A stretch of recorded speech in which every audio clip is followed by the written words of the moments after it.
पवन खेड़ा राहुल से भी ये विवादित बयान है, इसको हम कोट अनकोट करके बोल रहे हैं। ओके, आनंद दुबे। अमीश भाई, दोनों तरफ से जो हल्की बयानबाजी हो रही है ना, वो देश और राज्य को पसंद नहीं आ रहा। असम हो, केरल हो, चाहे पश्चिम बंगाल हो, मुद्दों पे तो कोई बात ही नहीं कर रहा। अमीश भाई, मैं कह रहा हूं सिटिंग सीएम की वाइफ पर कमेंट करा गया था।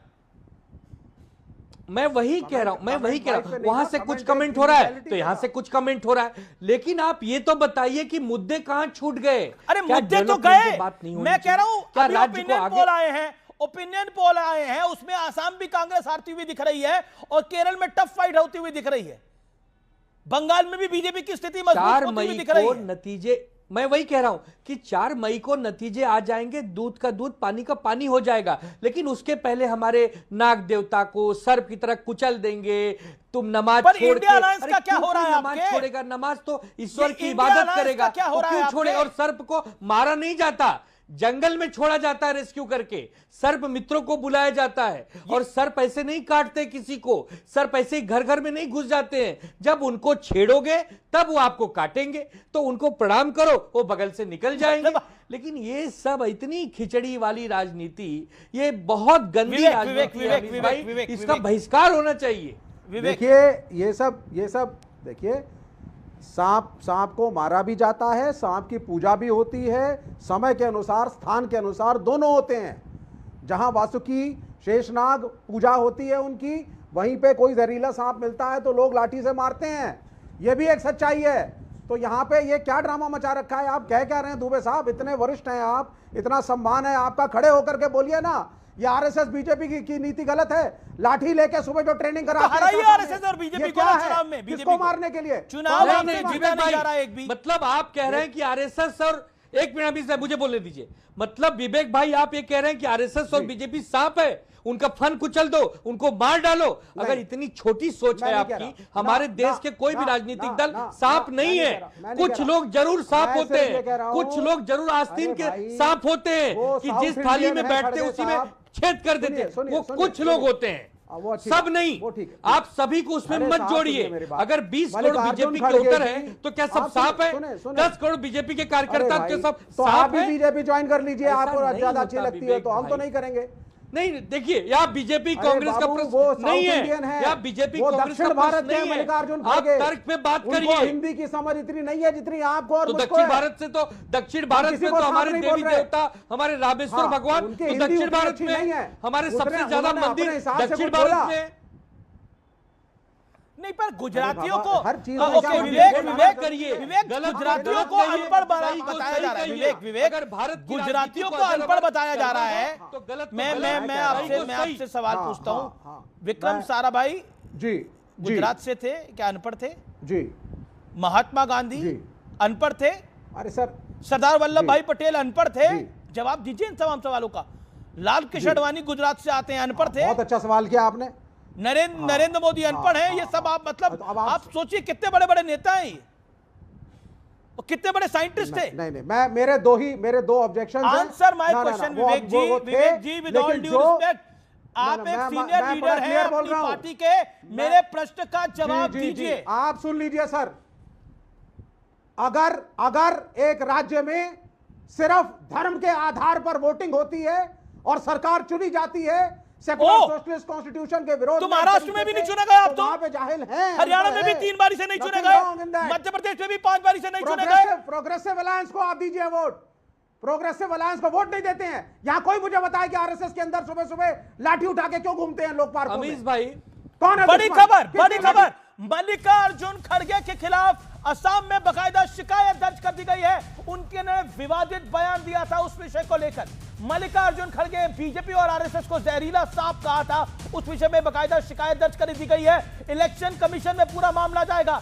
बड़ा विवादित बयान था, मारा तो, अगर नहीं मारा तो बचेंगे नहीं, यहां तक बोला था मल्लिकार्जुन खड़गे ने। Anand Dubey, quickly your response. Amish भाई, तो ये महाराष्ट्र में नहीं जीत रहे, ये हरियाणा में नहीं जीत रहे, मध्य प्रदेश में नहीं जीत रहे।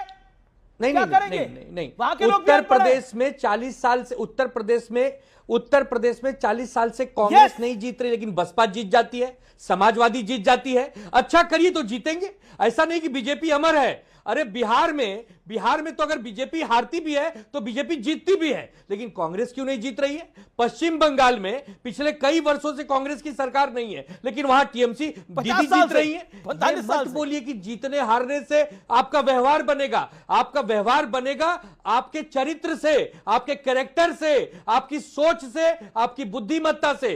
किसी को अनपढ़ मत कहिए। हो सकता है कोई अभाव में नहीं पढ़ पाया हो सकता है कोई साधन के अभाव में पीछे पड़ रह गया हो, उसको लाइए, उसका सम्मान कीजिए, उसको मुख्य धारा में लाइए, लेकिन किसी राज्य को छोटा मत बोलिए। हमारे देश के सभी राज्य महान हैं, छोटे बड़े अश्विनी मिश्रा यूपी में, गौरव भाटिया यूपी से आते हैं। यूपी में पता नहीं कितने साल, मुझे तो याद भी नहीं आता कांग्रेस की आखिरी सरकार कब थी। बिहार में कांग्रेस की आखिरी सरकार कब थी? अश्विनी मिश्रा जवाब दीजिए, सब अनपढ़ है। अमीश जी, पहले तो सांप वाली बात पर इनके नीतीश राणे जो मंत्री हैं भाजपा के, वो बोलते हैं सारे मुसलमान हरे सांप होते हैं। आप बताइए उस पर क्या प्रतिक्रिया होगी हमारे दुबे जी की? बड़ा सिलेक्टिव क्रिटिसिज्म कर रहे हैं हमारे दुबे जी। रही बात जो खड़गे जी ने बयान दिया केरला में, सरकार को आईना दिखाना, सरकार भी बंद हो गई है, ऐसी बात आप बोल रहे हैं। को गिनाना कोई जनता का अपमान नहीं होता है, जनता का अपमान नहीं होता है। हमने जो बोला है कि जो तरक्की जहां भारतीय हिमंता बिस्वा शर्मा ने जो बोला उस पर आपका रिएक्शन? पिछड़ गए हैं, चाहे वो लिटरेसी रेट हो, चाहे वो पर कैपिटा इनकम हो। केरला अभी तक एक बार भी नहीं आए हैं। मुझे अगर भारतीय जनता मुझे फिर गौरव भाटिया के बाद भी जाना। फराज, हिमंता बिस्वा शर्मा जिस तरह से बोल रहे हैं, उन्होंने विवादित बयान दिया है कि मैं पेड़ा बना दूंगा। ये पवन खेड़ा राहुल से भी बड़े पागल हैं। पासपोर्ट विवाद में ये बयान दिया है। इसके अलावा ये जो मल्लिकार्जुन खड़गे बोले हैं, क्या आपको लगता है ये जायज बात है?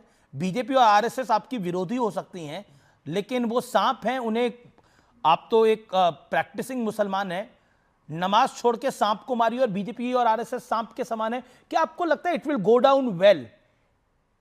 It will go down well with the audience, with the people of India?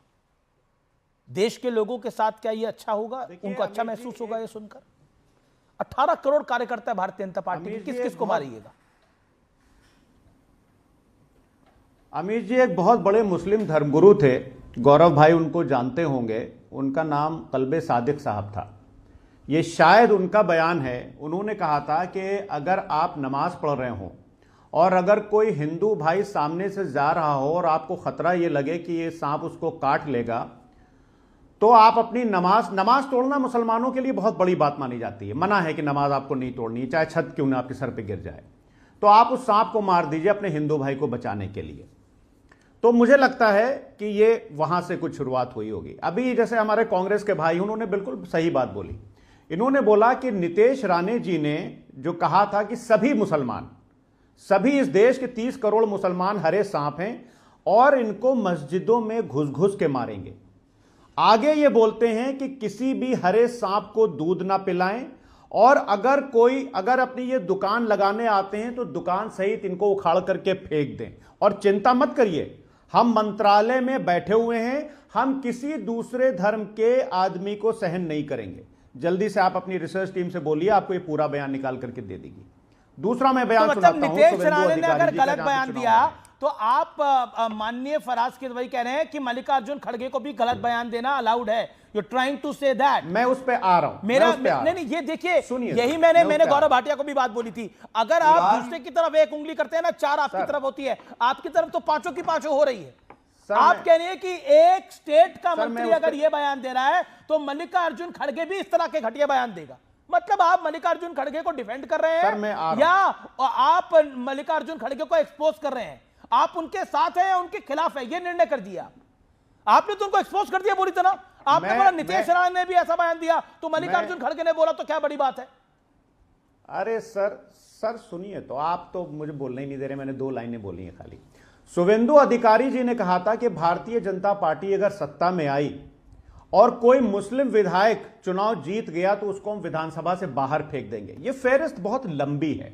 Mallikarjun खड़गे जी की जहां तक के बात है, तो मैं आपको अमीर जी बताऊं कि मल्लिकार्जुन खड़गे जी इस देश के बहुत बड़े नेता हैं और उन्होंने सरदार पटेल को बहुत अच्छे से पढ़ा होगा। अब मैं आपको बता रहा हूं कि ऐसा क्यों बोल रहा हूं मैं। सरदार पटेल ने, मेरे हाथ में एक ये किताब है, सरदार पटेल करस्पॉन्डेंसेस वॉल्यूम 6।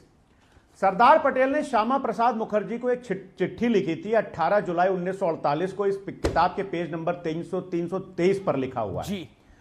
उसमें सरदार पटेल ये लिखते हैं कि आरएसएस और हिंदू महासभा ने इस देश में ऐसा माहौल बनाया जिसकी वजह से गांधी जी की हत्या हो गई। तो आप जोड़िए मल्लिकार्जुन खड़गे जी कहां से आ रहे हैं? मैं सारी बातें जोड़ा हूं, लेकिन सरदार वल्लभ भाई पटेल ने कभी ये नहीं बयान दिया। गौरव भाटिया की बारी है। गौरव भाटिया, सबसे पहले मेरा आपसे प्रश्न है, आप सिटिंग सीएम एक विवादित बयान देते हैं, कांग्रेस ने उस पर अपनी प्रतिक्रिया जरूर दी है। कांग्रेस कह रही है ये ओछा बयान है और ये एक जो आउटगोइंग सीएम है वो इस तरह का बयान देगा तो अच्छा नहीं लगेगा। पेड़ा बना दूंगा, पवन खेड़ा राहुल गांधी से भी बड़ा पागल है, ये भाषा है आपको लग रहा है? Do you think this is fine, this is right? Gaurav Bhatia. Amish भाई अब बीच में टोकिएगा नहीं, मैं सारी बातों का उत्तर एक एक करके देता हूं।